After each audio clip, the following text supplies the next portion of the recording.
Hello everybody, this is Money Mom. Welcome back to the channel. This morning I talked about brands that I'm loyal to or brands I really don't want to change in order to save money. Today I'm going to tell you about products that I'm willing to go a little cheaper on to save money. Let me get right into it. First is paper towels. Number one, we don't use that many of them, and I know of folks that really like good, thick, sturdy towels. We don't use them enough, and I don't use them really for cleaning, so I can go cheap on those because we use them very sparingly. That's number one.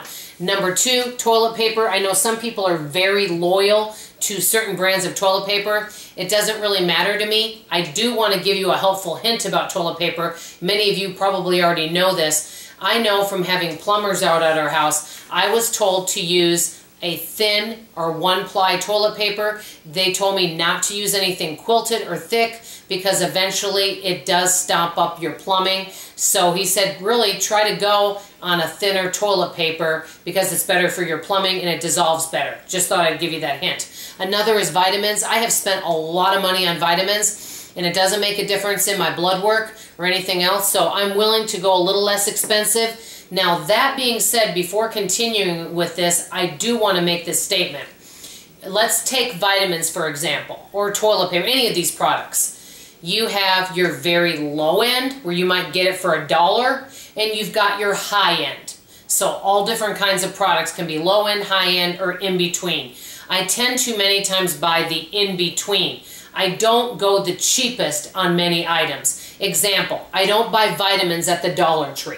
Okay, these are Nature's Bounty. They're not the most expensive out there of this brand. And what this item is D3, but it's not the least expensive. I tend to go middle ground, and that's just fine for me. And that's what I do on many of my products. So vitamins would be something that I don't spend a lot of money on, and I feel the quality is good for what I spend. Another is cleaning products. This Simply Green. It's lasted me forever. I know there's really expensive cleaning products, and then there's just all natural. Many people say if you just use vinegar and baking soda.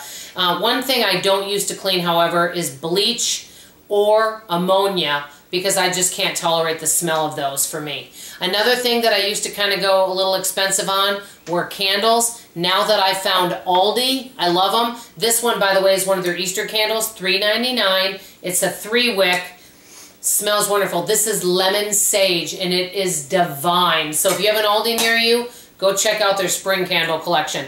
$3.99, and it smells fabulous. And so I don't spend the large amount of money that I used to, but there are candles that are less expensive than this. I don't buy those because you can't even smell them when you burn them. Another thing is many food items. Many times I can use generic of all different products, and for many of those products I don't notice a difference. Some I do, however, but like peanut butter, I don't really notice a difference between the tastes. Some of you may.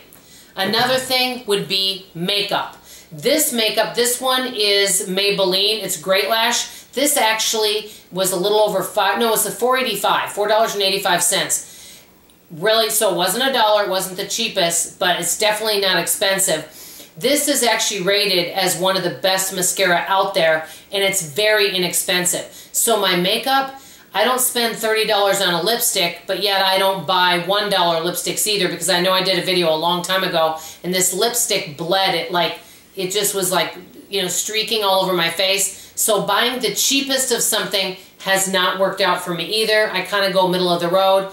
But like makeup, I'm not loyal to that because the makeup brand doesn't make a huge difference in my life. Last but not least, one of the other items would be household items. And by the way, speaking of this, is an apple core that I've never used that my husband gave me, and I'm going to use it. And one of the things on my goal list that I've been doing is going through my kitchen and using things that I've never used or rarely use and start using them again. That way I get, you know, the best value for the money that was spent. So here's some items that I'm not that loyal to, and I can use a variety of brands. I would love to know from you, what items do you use that it really doesn't matter to you if you use something less expensive, because the brands work pretty much the same in your book. Let me know from you. That's all I have to say for now. This is Money Mom signing off, and as always, I love and appreciate you. Bye-bye.